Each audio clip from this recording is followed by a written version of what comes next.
Utah only brought in 2 4-star recruits to their football program for the 2024 season. Is that a sign to be concerned about? Let's discuss on today's Locked On Utes.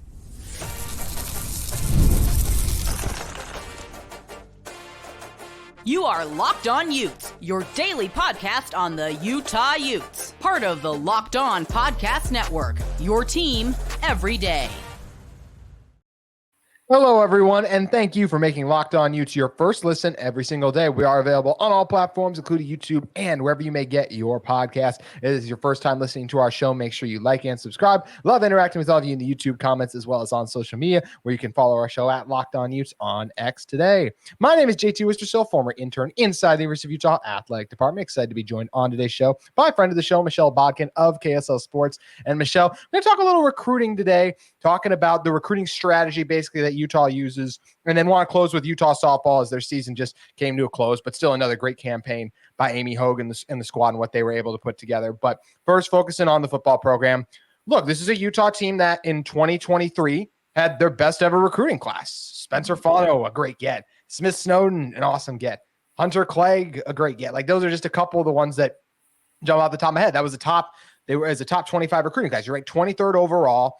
And according to the overall rankings, even back in 22, right, you're ranked 34th. Mm-hmm. But then this year, you're not even in the top 50. This year, you only had 2 4-stars. So I think understandably, some people go, well, that's a scary thing. Like, that's a bad sign. That's a negative trend. And while I understand those fears and concerns, more so now than ever, I feel like, Michelle, the focus on college football is right now. And what I mean by that is bringing in transfers that can produce for you right now, not recruits that can come in and hopefully in 3 or 4 years. And Utah still did that once again. They potentially found their quarterback of the future in Wilson. And crap, they got a guy in Isaiah Garcia who might even play for them this coming fall, right? Like, that's how good he is. So, and they got some other quality 3-stars and things of that nature filled in. So would have I loved for Utah to add 5 4-stars? Sure. But as someone who wants this Utah team to contend this fall, I'm excited that they put most of their eggs into the transfer portal basket and brought in the Dorian Singers and these guys who can help them win right now. Because the truth is, when we bring in these 18 or 19-year-olds, like, it takes time for them to grow and develop and eventually become the players that you hope they could be. For the most part, you get a Clark Phillips, a Lander Barton sometimes. But I'd much rather bet on 21, 22, even 23-year-olds. And Utah has a number of them. And because they implemented that strategy, I think they'll be stronger in 2024 because of it. Yeah, there's a few things I think that go into why the recruiting class maybe doesn't look as good as people maybe hoped or would have expected. And part of it is, again, they could only bring in a small amount of guys. So pound for pound, this is actually a very, very good class. It just doesn't rate that well in the system because there aren't a lot of bodies in it. So that's another reason to kind of keep in mind as to, what happened there and what's going on and what is this really saying. But to your point as well, I think, especially when you don't have a lot of room to bring in guys, it usually means that you're senior laden or even just upperclassmen laden. So juniors and seniors, and maybe even like 3-year sophomores, redshirt sophomores that have been in the program for 3 years are kind of ready to step up and take their place. So if you do have holes in your roster, you now have this great thing called the transfer portal that you can bring in and plug in, a couple of guys that maybe are a little more experienced to the table and just add to the experience at the top of, your roster. So, next year, I kind of expect we're going to see a bigger high school class because Utah is going to be losing a lot of seniors and juniors, even to the NFL and just pure graduation, the way that it typically goes. So that recruiting rating could very well look very different this coming year. In the 2025 class. Obviously, we have a lot of time and we'll have to wait and see exactly how that plays out and how that looks. But that would be a suspicion of mine, just kind of looking at it at the moment. And then, of course, could there possibly be reason to worry? Of course. We're entering a new landscape where the rules are a little bit different. Things have changed. There's some fear that the Big 12 maybe isn't going to be viewed in the same light as the Big 10 or the SEC. And so, yeah, I'm sure there's, some concern there as to, well, are those types of players going to still want to come here because of the conference affiliation and how the conference affiliation is viewed overall in the world of college athletics? That might be a valid concern. It might not. We have to wait and watch that play out as well. But, I trust this coaching staff and I trust this athletic department to be keeping an eye on some of those things that, it's hard not to wonder about, and keep tabs and try and figure out, what the best move is for Utah moving forward so that they can continue to build and have those top rated classes. Exactly. The coaches have done nothing but put this team in a position to succeed. And once again, I go back to what I said about college football right now. The focus is on the now. Yes, having strong and really good recruits, it definitely helps. You can set yourself up for the future. But the biggest thing as a Utah football fan right now, and I'm sure everyone else can relate to this, I want the team to be good in 2024. I think the team has the talent to be very good in 2024 because of the talent they have added through the transfer portal and the job they did replacing needs, not with players that in 2 years can be good, but with guys that can be good right now, or even unknowns, I'll add, right? Like, as much as I love some of the, like a CJ Blocker is a guy they got a few years ago, right? He's still a little bit of an unknown because we still haven't seen him on the field really. Smith Snowden, we feel a little better about because we've seen more of him and we trust this.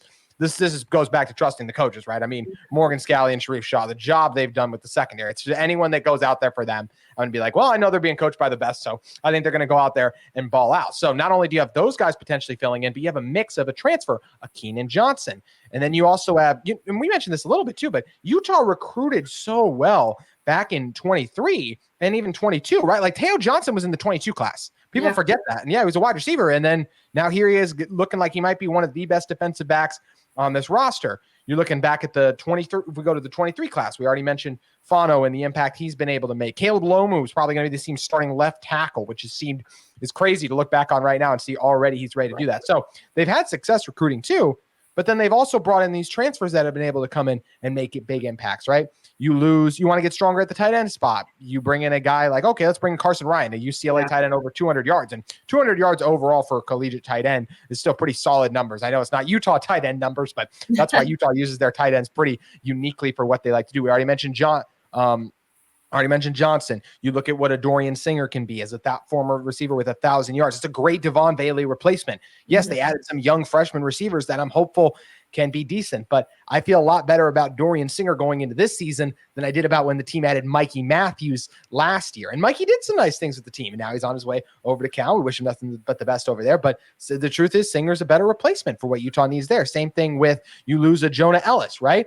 And what did Utah do? They added John Henry Daly and a Paul Fitzgerald, and I could go on and on. Gilman's another guy, the Stanford addition that the team brought into. So just so many great additions that this staff has made that, yes, would it be nice to have 4-star talent waiting in the wing? For sure. But the other truth of the matter is Utah has continually beaten teams that have 4- and 5-star talent because of the job they do bringing guys in, developing them, and the transfer additions they've made have been pretty great too. So I think Utah has done a really good job. I'm going to continue to trust in this coaching staff, and I'm a fan of this process, but I want to continue to talk about the future of college football. Is this the process we're going to continue to see? Michelle, you mentioned you even think next year that we could see Utah add more guys through the recruiting ranks because of how many players Utah is going to lose. That's something I want to talk about in one moment. But first, I want to talk to you all about one of the sponsors of today's episode of Locked On Utes. It's our friends at eBay Motors. Passion, drive, and patience. What brings home the winning trophy is also what keeps your ride or die alive.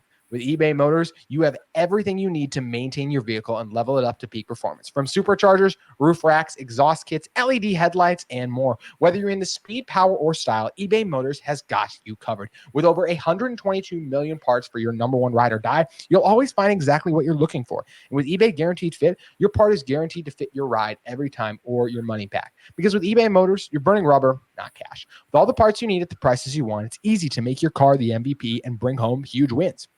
You can keep your ride or die alive at ebaymotors.com. Eligible items only, exclusions apply. eBay Guaranteed Fit only available to U.S. customers. Also want to talk to you all about watching a new and exciting thing we have going on here on the Locked On Network. It's Locked On Sports Today. And are you watching Fox Sports or ESPN on your TV all day? Have to turn down the volume with all the shouting? Make the switch to Locked On Sports Today, a free 24/7 sports streaming channel programmed for your every day to bring you the biggest stories without all the screaming. Locked On Sports Today brings you can't miss analysis and opinions, news streaming 24/7 on YouTube or the free Amazon Fire TV channel app, part of the Locked On Podcast Network. Your team every day. Michelle, I love the point you brought up about how this in 2025, we might see Utah add a lot more players, because the truth is Utah has a surprising amount of holdovers from the team that won Pac-12 championships in 21 and 22. Just running through them quickly. Cam Rising is still here for Utah. Brant Keithy is still here for Utah. Karene Reed is still there. Junior Tafuna, Van Fillinger, Samote Pepa, Aliki Vaimahi. You also have guys in the secondary like Zamiah Vaughn is still back there for you there. And I'm sure there's an offensive lineman, a couple. Jaron Kump's still around. So you even got guys like that. Money Parks, of course, too. And that's without mentioning the Micah Pittmans and so many of these transfers, like a Johnson. Feels more like a Miles Battle from last year than a guy who's going to stick around for a long time. So we're going to see a lot of guys depart this University of Utah football program. And while they will next year still add a ton of transfers, because this is a Utah team that's going to be good year in and year out, so they're going to bring in win now guys. It is reasonable to expect they're still going to add more guys in next year's class than they did this year, because you're going to see a lot of players probably depart. And here's the thing. I realize that college football as a whole is changing, and a lot of teams are opting to go just fill everything in with the transfer portal. I think for a team like Utah, what their success has really hung on for a long, long time and has continued to hang on is having a core group of guys that just understand what the culture is and what Kyle Whittingham, Morgan Scalley, Andy Ludwig, all those guys want from them. And then you go out and you plug in transfers that work well with the team chemistry, that understand, what's being asked of them. And then you have that core group that's teaching and kind of bringing in those guys and assimilating them in a way. I think if Utah starts going the Colorado method or the USC method, where it's, okay, we're going to clear out the roster and we're just going to bring transfers in, I just don't think it's going to work very well, because this is such a culture heavy program. And to be perfectly honest, if we're being real and we're being honest, it hasn't exactly worked real great for USC and Colorado anyway. So, I think, yes, we will see transfers into the program next year. We will. Of course we will. We'll also see some transfers out. But I think this class, I'm expecting it to be a lot more high school heavy. And it's just because they're going to have more room. And they're going to want to replenish that core group of guys that they hope will stay and kind of grow with them. That's a great point when you talk about the reason that I've liked the transfer portal is because Utah is filling in needs. It's not like we have to replace our entire receiver core. Let's bring in all the new receivers like that. And the other thing that's nice for Utah too is they have these guys who have been here with the program for a few years right now. When you look at the Money Parks of the world, have been here a while. And yes, Dorian Singer just came over, but even you got Micah Pittman from last year. Munir McLean's been around for a few years too. But then you bring in a guy in Damian Alford. That's a great luxury get for this team of, hey, this wide receiver core was already looking pretty nice. Then you added a guy who just last year had over 600 yards with Syracuse. Like, that's a great luxury get, which is what the same thing. I mean, Carson Ryan in some ways could be viewed as that, because Utah was going into this season with Brant Keithy and Landon King. I think we all would have felt pretty good about the state of that group, but with some of the injuries that have occurred to Keithy, and even though we're all excited about Landon King, there are still growths in his game. I think everyone would like to see that. It was like, oh, it's a great get to add another guy here as well. But when you do only bring in transfers and you have guys, and a lot of transfer guys, obviously they're coming in to be a part of something, but in a lot of cases too, they want to get their own numbers and do their own thing. It's a lot of individual agendas with transfers versus you establish a culture and then you add pieces to that. There is something already in place. If your culture, kind of like you mentioned, Colorado is come in and everyone get theirs, that can be kind of a dangerous thing, because then you don't have a group that's playing together, versus everyone who comes to Utah knows that in order to play for this team, you have to buy into what they're doing. You have to adjust to become a part of with Utah. Utah's not going to adjust to fill you because they've been good before you got here, versus some of those places like a Colorado. I think they're like, a lot of those players probably viewed themselves like, I'm the missing piece, so I'm going to come in here and do my thing. And that just, when you have a lot of guys who operate that way, that can be a dangerous thing. So you're right. I think the culture that Kyle Whittingham has instituted has been instrumental in that. And I feel very confident in Utah's position to succeed in the future of college football, whether it is through continual strong recruiting and development. Development is the key word in that, because I'm not sure Utah's Utah's going to land every 4 or 5. Well, they don't land 5 stars. I'm not sure Utah's going to land every 4-star recruit, but I really feel good about the 3 stars. And history has shown us that a couple of the walk-ons this team adds usually come to play a big role. So if all you're telling me is each year I got to add 3 to 5 transfers to kind of fill everything in from there, I think that's a recipe for success, Michelle. Yeah. And I mean, the proof is in the pudding, right? Utah has been doing that. Now, granted, there's been periods where it's taken them some time to figure that out, mainly talking about that jump from the Mountain West Conference to the Pac-12. It took some time, and there was some buildup and some lead up to that. But now they're in a place where they're very comfortable, again, with who they are, what they do, what they bring to the table in kind of the more upper echelon of college football. And so it's just a rinse and repeat thing for them. And unless you start running into problems, say kids don't respect, the fact that they're in the Big 12 anymore, and they look to go, to the Big 10 or the SEC, instead of giving a program like Utah a chance. I really don't think you're going to see the Utes deviate very much from that plan. It's worked for them. They've been able to find guys that fit that plan, and they keep winning with that plan. So if it's not broke, why fix it? Yep. No need to choose one or the other. It's not like it has to be all. We don't have to be Clemson and Dabo Swinney. Sorry, Clemson fans. Yeah. We don't need to completely ignore the transfer portal. And you don't want to be Colorado either, where all you do is transfer, and you have and you're feuding with players online in part because of it. And obviously, Kyle Whittingham and then Deion Sanders use Twitter and X very differently. Yes. I think I'd be shocked if Coach Witt ran his own Twitter based on the things that have been put out and seen like that as well. It feels like that's something the athletic department definitely assisted. Pretty good authority. He does not. Yeah, that's not insight from mine. Just you look at the way it goes. It's like, yeah, he doesn't even like Kyle Whittingham. He just doesn't seem like much of an X guy. Versus we know Deion has been in the media and everything that he's done for a long time. So that is definitely the case. But yeah, Utah's done a great job embracing both the transfer portal and continuing to find you mentioned it. This is an interesting recruiting class. And I will say I think I said top 50. One of the things has their overall rank at 40th. I think maybe that factors into transfers. But like these 3, David Washington, we already heard good things about him, right? Like there's a ton of these guys that are going to be coming up. That was Sam Hunter's another one that we've heard good things about. Like I'm really excited about the future of a Davis Andrews that are going to be a part of this team. Quality 3 stars is how Utah's built their brand and program. Still add a lot of those guys. Even though the 4 stars don't jump off the page, I also brought this up earlier, Utah's beaten a lot of teams that have 4 stars and 5 stars that do jump off the page. So trust in this coaching staff. It's worked out pretty well for Utah. If they can survive last year as well as they did with all the injuries, I think I feel pretty good about them coming out pretty strong this coming season too. So feels like Utah's in a good spot with everything portal related, Michelle. And we'll talk more Utah football another time. But do want to talk about the Utah softball team who did just wrap up their season. Lost twice to South Carolina, but made the NCAA tournament once again, made the Pac-12 championship game. Once again, it's been so fun to watch the ascension of this program. This year, they were 35-22 overall, 10-13 in the Pac-12. But that's a little deceiving because it's kind of like the Pac-12 with women's basketball. Every single week you're playing a juggernaut. So it's like, oh, you're under 500 in conference play. This is what Utah basketball is going to learn very soon. The men's basketball, women's basketball is going to be absolutely fine in the Big 12. But men's basketball, there are teams that are under 500 in conference and make the NCAA tournament because it's like, oh my gosh, you did that well in that gauntlet, which is what we saw Utah do again. But just hats off again to this Utah softball team. Led by players like Mariah Lopez, who's been awesome just watching her career and see all the things that she's accomplished. This is a really accomplished group that has helped lead this Utah softball team and just program into a new era, it feels like, Michelle. Yeah, it's really too bad that the Pac-12 has died because it feels like this is another program that's maybe finally figured out itself and its place in this conference, and now you're uprooting it. And I think they're going to be fine in the Big 12, but it's always a little, especially once you finally kind of figured things out. It's not like you've been doing this for a while now. It's, you're taking this and applying it to someplace different. So in a way that's a shame, but I do think, the job that Amy Hogue has done with this group is just absolutely incredible.